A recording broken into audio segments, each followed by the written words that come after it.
and we do 6 serves a week, and, we do about 200 customers a week, you know what I mean? So again, I guess, it's a personal rendition of what we think a restaurant is. And I guess when you do something quite openly and honestly and quite transparent, at the end of the day, it reflects who you are as a person. You know what I mean? It's your personality in every detail. And, we're certainly not into fanfare. So although the restaurant that we run might come at a cost because of the labour involved in it and the detail and the quality of the produce, it's not extravagant. It's not over the top. It's not chandeliers hanging from the ceiling, It's very much Australian. It's egalitarian. It's for everyone, who can, I guess, afford to be in that space, And we want the food to speak to all people as well. We want it to challenge, but to also to be pleasurable. It's not meant to scare you, you know. And the same with the staff. The staff treat the guy coming on the chopper that lands down the road and gets a limo, and the guy that comes with the L plates on his dad's car for his first time in a restaurant exactly the same. There's no one more important in the room to us, And I guess one of those, and that's a very Australian thing, I hope. For sure. That's what we want an Australian restaurant to speak of. That's what we hope, I guess, when you're talking internationally of what happens in Australian restaurants. It's that feeling. It's a feeling of equal and, I guess egalitarian, So when you start to base your values around those types of things, design sort of has to follow that as well. For sure. So the chairs need to be comfortable. They're not just there to look good, The tables are nicely spaced, but, there's not just like spotlight shining over them, And it's not too Sir Madam, our restaurant. It's very much, we have formality because what we do requires us to have formality because there's a lot of things going on. But I wouldn't say it's formal. If that makes sense. It's a very tricky balancing act, And with that balancing act, like how your element of self-awareness and self-regulation to see when it's out of balance, because it is quite detailed. How do you pick up on that, whether it's with the staff or whether it's just the feel of it? Like, does that happen weekly, monthly, daily, or could it be hourly? Every moment, you know, like it really is. It's a complete, again, it's something where, I guess when you've considered every detail, literally, and when you've been responsible in the decision-making process for every detail, you're aware of what's going on. You notice when something's out of whack, and look, that's from, is the music too loud, or those leaves weren't raked up, or, that type of stuff. So it's a big job. It's a big all-encompassing type of arrangement where... But I think, Dan, that's like... And I've spoken to and been at some places that have built, world-class and a really high standard. And it's the same, it's not different, it's the detail. And it's that being involved in all the decisions, which might be hard, but it's that sometimes the need, because if you don't understand how it works completely, you don't understand the ecosystem, you then don't understand when the ecosystem's broken of how to fix it, because you've just come in on the back end of it. And the music, if it's a couple of decibels and the leaves aren't raked, it doesn't matter. Is that sort of, it's just a lot of little things that just get missed that separates high performing or just a restaurant from a really good quality one? Yeah, I mean, I think, look, apart from what we spoke about before about, there being classic restaurants, there being casual restaurants, there being these places where they're just for nourishment and they just exist because they're just there to, I guess, in a sense, take your money. It's a business. They feed.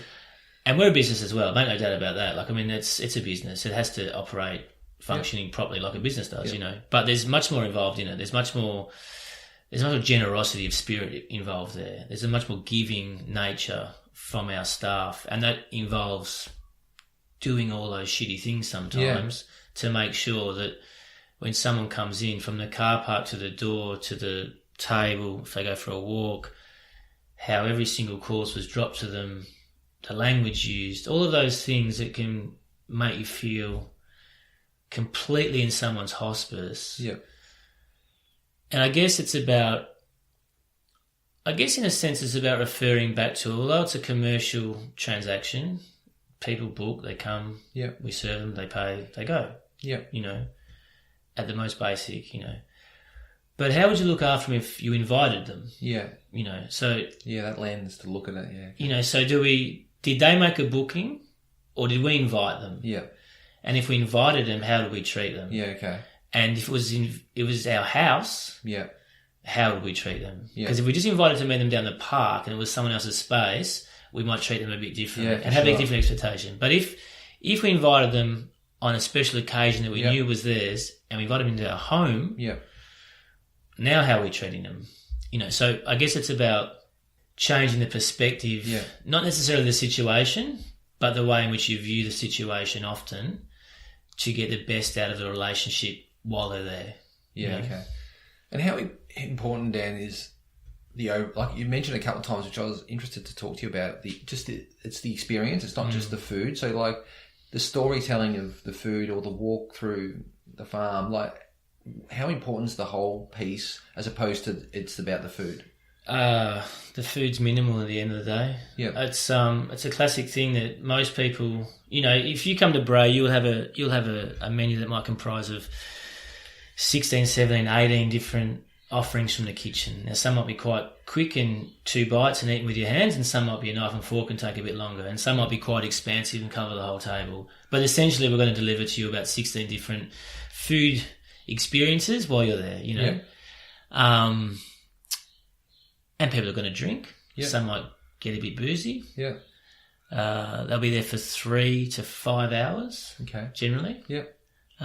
All based on how slow they want to go, or if they've got, you know, no hurry, or they're staying the night or whatever. And they'll eat things which I'm very proud of, and things which are quite cutting edge in a sense, and you certainly can't have anywhere else in the world. And then most people will come up at the end of the meal if I speak to them and say, you know what, I really love your butter and your staff are amazing. That's a common thing that most people say. We make a really good butter. Yeah, okay. But butter's the most basic thing, and bread that people can relate to. Because in Australia, most people eat it most days. Yeah. You know. So it's good to be able to connect with people on a very baseline level. Yeah. But the thing that always stands out is they always say, your staff are amazing. And generally, even in the best experiences in the best restaurants in the world, for the layman, not for the food nerd who's categorised everything. I mean, I just about remember every dish I ever ate in every restaurant ever. But most people will forget the food. For sure. They won't forget how they were treated. Yeah. And it's a key thing. So the experience is way more important than the food, and the food makes up part of the experience. Yeah, well, it's like, in reflection, that's huge, because even in leadership and in teams, they'll forget the work, but they won't forget the manager or the leader that led them. It's a similar concept that's going to stick with them they won't remember the day-to-days of what they actually did. Yeah. How important is that? And you mentioned your staff because, you know, first of all, this is probably the best podcast because it's the closest one I'm ever going to do. Because we live in a place called Birregurra, which is, it's not as if you've got the pick of thousands and thousands of staff to just go, we can just churn them through, and there's, you know, you're in Melbourne or you're in New York and you can grab them. Like, we're isolated. So how important is the training of the staff and the dialogue to them to understand the importance? Yeah, it's the most difficult thing we probably come up against day to day. But I don't think it's because of where we are. Do you know what I mean? Like, I think the hospitality industry in Australia in general has suffered over time through lack of training, lack of probably perhaps global reference or understanding of what the top level actually is. You know, I mean, Australians, I think in a lot of industries are quick to pat ourselves on the back. Yeah. And everything's all good and we're all good and we're the best at stuff. But then you go out and you go, ooh, shit, we're not the best. This place is pretty good. And this level across everywhere is pretty good. So I think that's changed like the last decade. What hasn't changed has been the funding, or, you know, and I mean, just basic government funding into training of hospitality. Having said that, the hospitality industry has grown enormously, and the amount that people eat out has risen enormously, and the amount that now people expect from our top restaurants to be on par with the best restaurants in the world. There's a demand day in, day out that we are, you know. So It's tricky. And look, I guess one of the benefits that we have is that, look, I mean, to be honest, we're not drawing all of our staff from Birregurra. I mean, sure. certainly it's a bit difficult to do that. That's not to say that we don't have people who have been born and raised in the local area on the staff. Yeah. But many of our key team have come from all over the world, to be honest, And one of the benefits, I guess, that we do have compared to somewhere in a big city is that they've made quite a drawn out, I guess, employment process. They understand very much where they're going to work. They've often given up their day-to-day. They've moved away from where they live. They've come here. It's probably been difficult to find accommodation, as it is in Birri at the moment. Yeah. But they generally stick it out for a bit longer than most people in city restaurants who can have a bad service and just go, I've had enough of this place, I'm going, and walk out the door and walk up the road and get a job tomorrow. Because to do that with us, it's a big life change again. For sure. So, I guess we got that, on our side. And I think, speaking to the restaurant and what I know about it, sustainability and a lot of the produce is local, if not on site. How important is that for you, for the restaurant? Because I imagine that you explain that to the staff that this is the basis of the restaurant. So Birri's it's in the Otways almost. It's a really wholesome sort of place. Yeah. So does that draw the like-mindedness of the restaurant to the environment, to the people, so they will stay longer? I mean, I hope so. I mean, I think to some degree with the kitchen team, it's probably a bit more of that. I mean, there's a lot of people sort of, coming to us. I mean, we get resumes every single day from people all over the world who want to come to Australia and work on a farm and have that connection. Sort of like the great dream for a chef. Romantic, and then they start to do it and they go, oh, yeah, that's right. Actually, what? So you got to actually pick everything every morning and wash it even before you get to the kitchen? It's a lot of work. It's ridiculous. Not to mention all the planning and all that stuff that goes on before those guys even notice what's growing. But I think for the service team, some are attracted to living in a regional area and working this style of restaurant, which would be considered like a destination restaurant. It's very good for them. But culturally is where I guess they are interested as well, because there is an expectation of performance from us. There is a level of requirement each day. They come in and they nail what they're doing.